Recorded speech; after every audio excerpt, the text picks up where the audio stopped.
Yo, what's good, y'all? It's your boy AJ. Welcome back to another scary video. Now, I want to start a new series on the channel. It's gonna be called Saturday Night Frights, to where every Saturday night we all come together, we watch some scary horror stories, and have a good time doing it. So I've always wanted to do that for the longest. I want to bring it right now, see how it is. If you guys want to see more, let me know in the comments below. Yeah, so basically every Saturday night we're gonna watch horror stories. So basically Saturday is gonna be an automatic double upload. So it'll be this, I'm posting this on Saturday night, and then a regular video like the TikTok videos, the ghost paranormal videos, that too, gonna be both gonna be uploaded on Saturday. So yeah, this video in particular, or this series, gonna be posted at night, so it can be fitting, you know what I'm saying? So yeah, let me know if you guys want any more. Grab your snacks, man. Hey, like I keep saying, I'm not responsible for you spilling your snacks. And before I get started, man, I looked at the subscriber count, man, bro. You guys are truly amazing, man. We're at 2,991, bro. We need 9 more subscribers, man. Are you kidding me? Dude, y'all doing this quicker than I thought, man. Hey, shout out to you guys. Clap it up, man. Clap it up, bro. You guys must really want me to go live, huh? I'm telling you, you're gonna have a good time when we go live, man. It's gonna be a great time. I can't wait, man. But yeah, I'm not here to waste any more time, though. So without further ado, man, let's get it.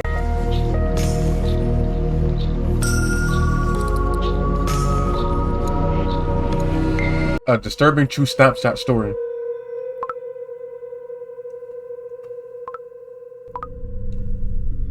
This is a short but terrifying story of something that happened when I was Snapchatting a friend. I'm pretty young, I'm only 13, still in middle school. Okay. A girl I really liked had just recently started snapping me selfie pictures, and we started messaging each other for a few nights.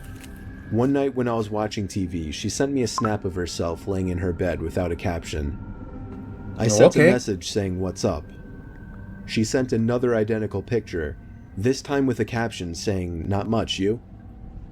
She set the timer to 10 seconds, so it gave me plenty of time to analyze the picture, including her bedroom in the background, and the dark outline of a person standing by her window. Oh!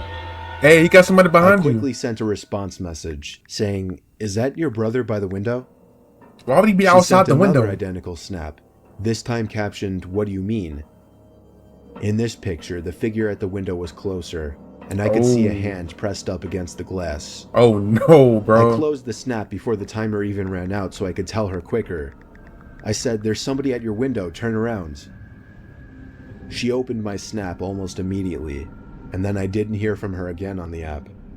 I grew more and more worried as the minutes passed. I texted her a few times to no avail.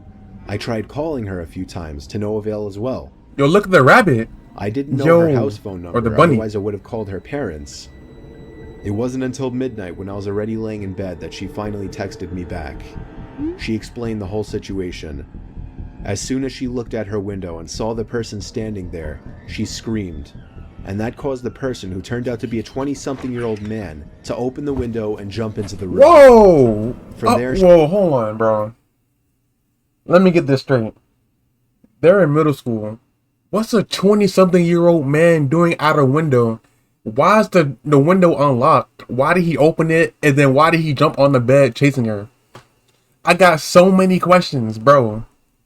She ran to her parents' room and woke her dad, who went to her room to find nothing but an open window.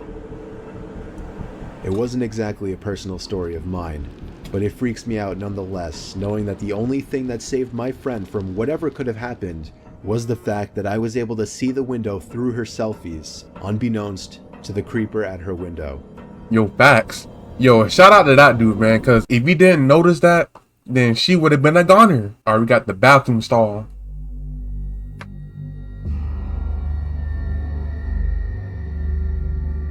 Ooh, it's eerie. So this happened a few months ago. I'm 26. I was at JFK Airport in New York with 5 friends. All of us were about to fly down to Florida to spend the week in a beach house. Florida? We had a few more minutes to kill in the airport before we would board our flight, and I really had to go to the bathroom all of a sudden. I was baffled to see a line out the door for the bathroom. I noticed a janitor walking by, so I asked her if there was another bathroom nearby that wouldn't be so crowded. She laughed and told me she shouldn't really be telling people, but there was another bathroom past the door she was pointing at, down a narrow flight of stairs, and to the left. I thanked her because she was extremely nice. Why is she looking and like followed that? the direction she gave me. She's up to no Sure good, enough, man. behind that door that no one would think to open was a small stairway that led down to a really poorly lit, skinny hallway. It was so narrow that if two people were to pass by each other, one person would have to stand against the wall to make room. Bro, I'm not going in that bathroom. I found the I'll bathroom hold right it. away. The door was extremely heavy and hard to push. Also, the lights were on inside of the bathroom, and it was filthy in there. It was evident that nobody ever really came in there to clean. Now, this is a little embarrassing to mention, but when I go to the bathroom in public places, I always try to make sure nobody else is around to possibly hear me going. So after checking the stall to see that it was unoccupied, I went back into the hallway for a second to take a look down both directions. To the left, there was somebody standing at the end of the hall, in a dark, unlit section of the hallway. It was a disturbing sight to say the least. All I could do was awkwardly pull my head back into the bathroom and try to pretend we didn't see each other. No, he definitely saw you, alright. I went into the stall and just stood there biting my fingers for a minute, dreading the thought of that door opening. And of course, it did. I saw the man's black shoes under the stall door as he walked to the stall next to mine. He shut the door, and then there was silence. No sound of the man unzipping his fly or sitting down, nothing. I realized I didn't really have to go anymore, and went to unlock the stall door. That's when I looked up and saw the man's head peering over the stall, looking at me. What? Bro, you a weirdo! I nearly had a heart attack as my screams bounced off the walls of the tiny bathroom. I ran back up those damn steps and out that door, and then casually walked back over to my friends. I was breathing heavily, but nobody seemed to notice. I didn't tell anyone just because it was embarrassing, and I didn't want my friends to make fun of me in any way. I know, I guess that seems stupid now. Yeah, it does. We went on to have our Florida vacation and all had a good time. Of course, the thought of that creepy man haunted me every night that week. Man. Okay. And if you're a guy watching this, man, bro, do not do what that dude did, bro. Don't, if you're in the stall, first off, don't go to a stall next to somebody in the bathroom. That's red flag number one. Number two, if you have to do that, don't look over the stall. What is wrong with you? Dude. Scary true pool horror stories. Y'all still got y'all snacks? It was approaching the end of summer, and my friends and I wanted to do some cool, mischievous things before going back to school. So, we had the genius idea one night to sneak into a nearby community pool. It was actually only a couple blocks away. It's right smack in the middle of a residential area, so instead of sitting on a main road or something, it actually just sat around a bunch of houses on a quiet road. Oh, really? During a hot day, the little parking lot would be full and the spot would be bustling. But at 1 in the morning, the place was of course dead. There's obviously a big fence surrounding the whole front entrance, as well as a cage that gets closed up when the place closes. So our best way was to get in through the side. We snuck into the backyard of a neighboring house and hopped the fence over to the pool. What? It was as easy as that. Y'all better be lucky they don't have any cameras back there, because if they had cameras, I mean, it is 1 a.m., but still, if there was a wait, it would have been over for y'all. The four of us took off our shirts and jumped into the pool, which in retrospect wasn't smart, since any of the neighbors could have heard the splashes and just called the police. But we were dumb high schoolers. It was very, very dark within that whole enclosing. This pool had no lights, which is why it closed at sunset. James, Courtney, and Alyssa were on the other side of the pool, as I was just kind of doing my own thing at first, swimming around and getting my face wet. I saw Alyssa get out of the pool shortly after and run away. Why she ran? I swam over to see what was going on. She was just going to the water fountain, though. The three of us just bopped around in the water for a bit, and eventually we heard Alyssa jump back into the pool from the other side.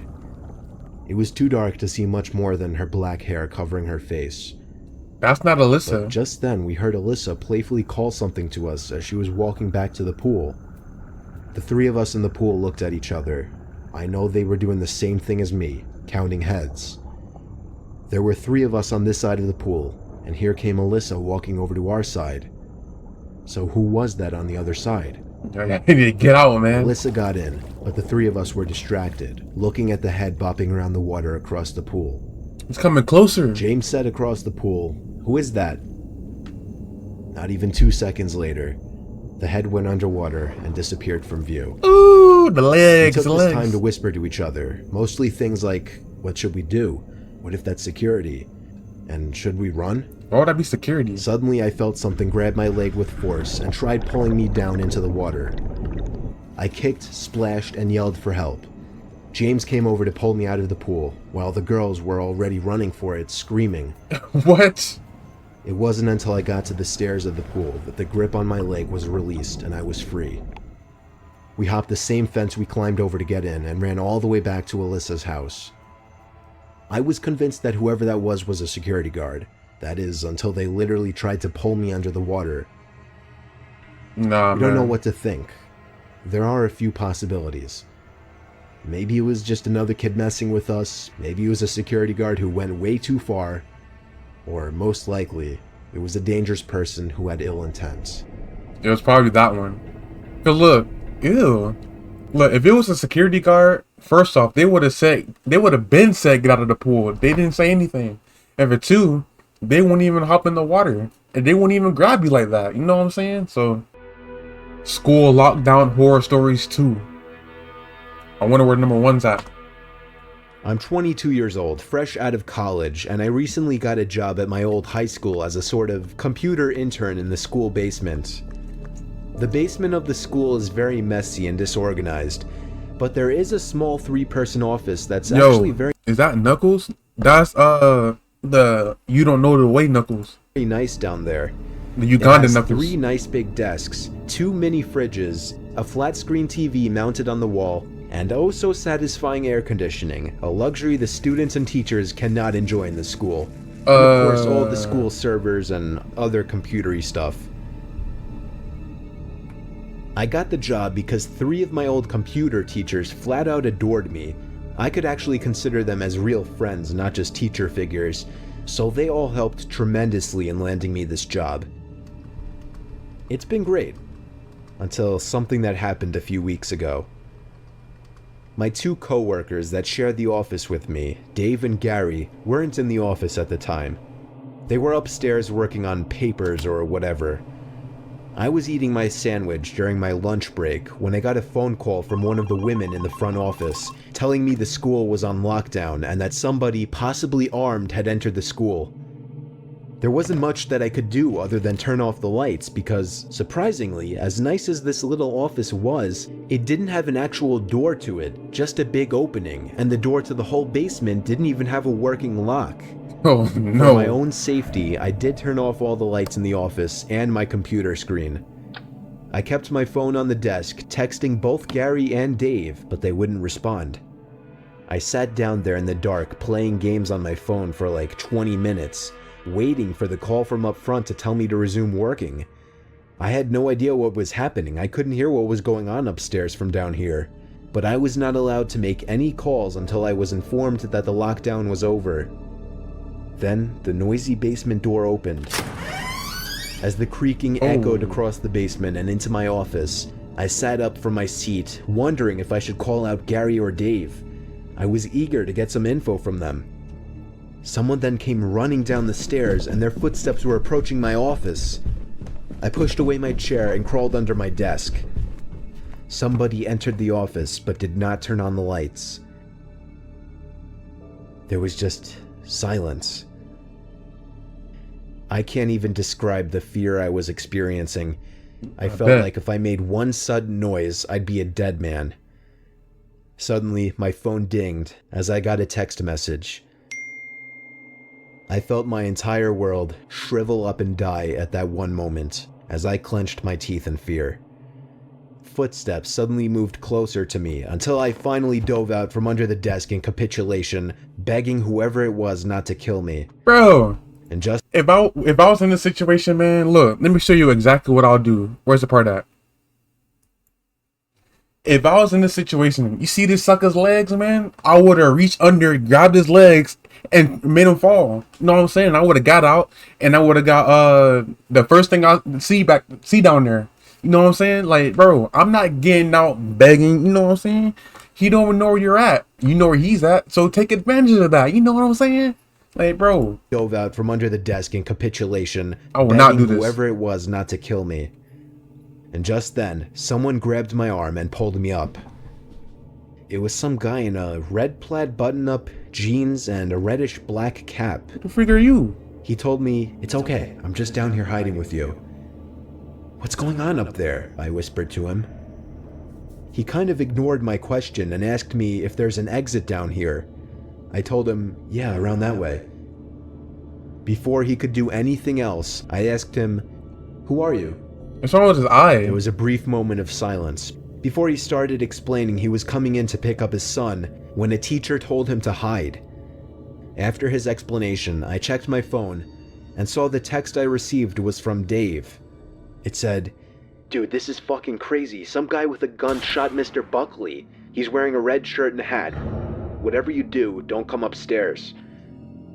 I was about to reread that text out loud to the man until I realized. I looked up and felt my stomach sink. Yikes. The man seemed to catch on to my suspicious stare. Panicking, all I could think to do was to run for the upstairs. A gunshot echoed through the basement and I could hear the bullet ricochet off something metal in the darkness. But thank God the bullet missed me and I made it upstairs. Fortunately, police were waiting at all exits, including the basement exit, and caught the man the second he opened the door. Good. More good news. Our teacher, Mr. Buckley, survived the gunshot. Also good. It was later determined that the man and Mr. Buckley had some beef for whatever reason, but that was never revealed. All we know is that Mr. Buckley couldn't have done anything that would have warranted this kind of reaction. And I know that the sound of that gunshot will forever echo in my mind. Man, dang. Oh. That was something. A Christmas Eve horror story. Christmas is in 2 months.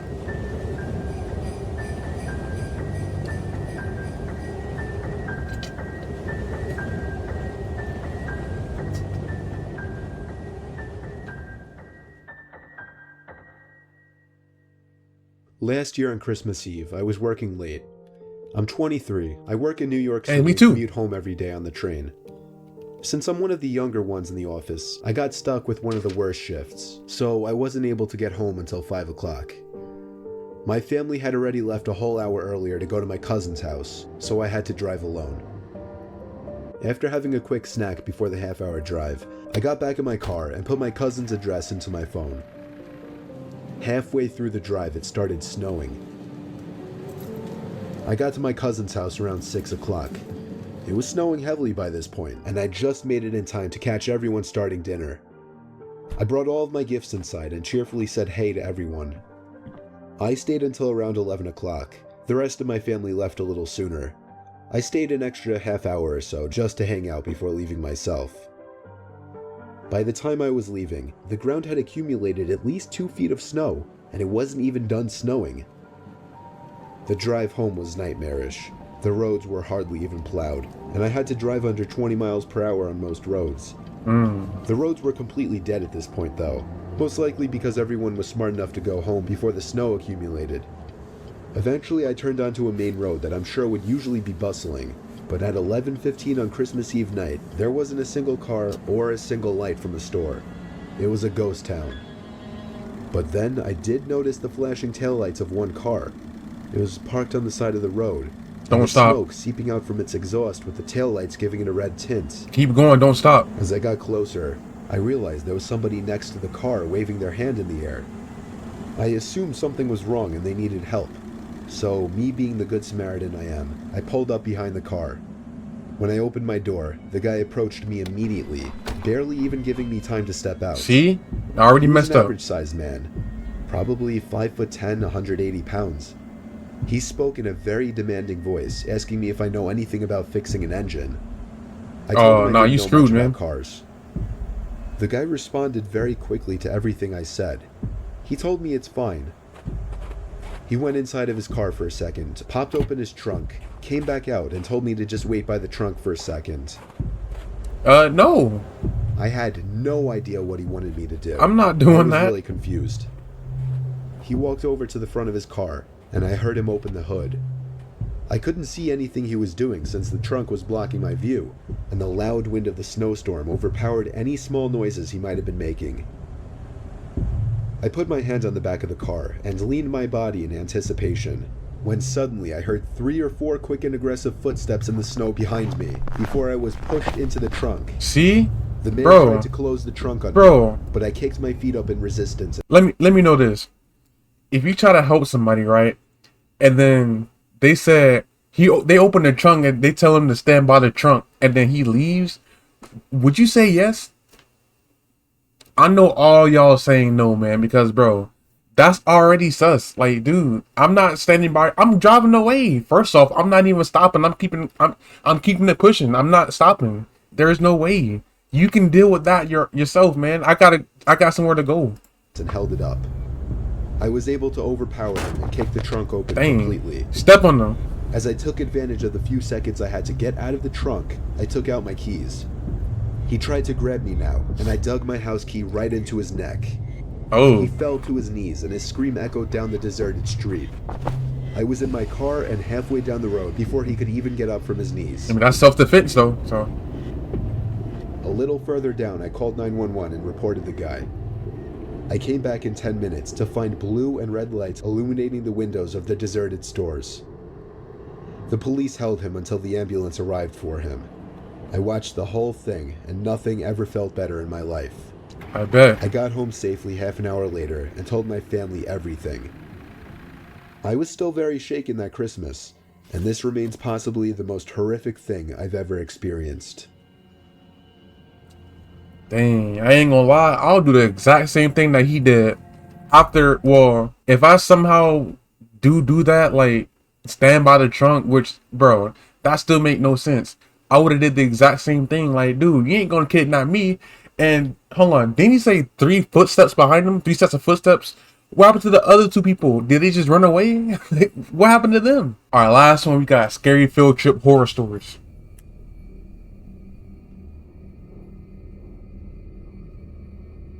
Back in high school, I took a mysteries and mythology type class. What kind of frog is that? I don't remember the name of the class. It basically just had to do with real life mysteries and creepy shit. I was into that kind of stuff. I was taking the class with a good friend, who I'll call Ben for this story. The teacher of the class took us on a field trip to a nearby abandoned village with an unknown past. The village was built in the early 1900s, but seems as though it had been quickly abandoned shortly after it was built. The bus ride there was about 20 minutes. All of us were glued to the bus windows as we pulled up some sketchy-looking, decrepit road cutting through dense forest. The road eventually led to a clearing. We were there. We stepped out onto the road, which had grass growing through the cracks. The grass surrounding was almost knee-high. Then there were the buildings. The tall, archaic brick buildings with the boarded-up windows all gave off such chilling vibes. The teacher lined all 20 of us up, counted heads, and then began leading the way. The point of this little field trip was to use the so-called skills we learned in class to see if we could put anything together about why the village may have been abandoned so long ago. Some of the buildings had holes in the walls to serve as entryways. There were even holes in the ground next to some of the buildings, seemingly dug to get into the basements of some of the buildings, which seemed creepy. There was one building though. It stood taller than any of the others. It just intrigued me the most. While the teacher was leading the group towards the village church, Ben and I decided to sneak off on our own to look for anything interesting. Why would you do that? When we walked off in the direction of the tallest building, we saw a hole in the ground. It was dug by the back door of the building, which had been sealed off. In the hole was a ladder which led down to the concrete floor below. We both looked at each other and knew we had to do it. Ben climbed down first, then me. Luckily, this was just around the time Apple started putting flashlights on their phones, so we had a source of light. It was creepy down there. There were a couple of beer bottles, one graffiti tag on the wall, and dusty wooden planks everywhere. There was a wooden stairway which led up to complete darkness, since all windows and doors had been sealed shut from above. We had already gone as far as to enter the building, so we figured we'd go up the stairs too. I went first, and with each step, the creakiness of the 100-year-old wood made me feel as if I was going to fall through each and every step. Ben followed suit. This floor of the building was very tight. It seemed like there were many openings going off into different, smaller rooms. It was so dark in there, you would never even guess it was daytime. Ben and I were honestly starting to get creeped out in there and agreed to go back outside. But just then, there was a noise in one of the tiny rooms, like a big rock hitting the concrete floor. A normal instinct would be to run, but Ben and I froze, locked eyes for a moment, then both tiptoed over to the opening of the room. Why would you go over there? We shined the lights into the room and ran. We ran back down the stairs and then up the rusty ladder back outside. What did you see? We caught up to the group out of breath. We didn't say anything though to avoid getting in trouble. One of our classmates asked us what was wrong. We told him we snuck into one of the buildings, and in one of the rooms, when we shined the light into it, we saw 3 guys standing maybe 10 feet away from the doorway, facing Ben and I in a weird formation, as if they were waiting for us. As we continued following the group, we paid extra attention to the tall building we entered from the distance, and before leaving, we saw a person's face at one of the higher level windows that had not been boarded up. We never told the teacher in fear of getting in trouble. We didn't know what to think. Were those just homeless people living in there? Were they gang members in hiding? Ben freaks me out with his theory. He says they were ghosts of the people who once lived in the town. Still, the way the 3 guys were just hauntingly standing there so calmly, staring at us the moment we peeked our heads through that doorway, I still can't get that image out of my head. I may go back to that village one day. Why? Just to prove Ben's idea wrong. Dude, I will not go anywhere near that. You actually went back?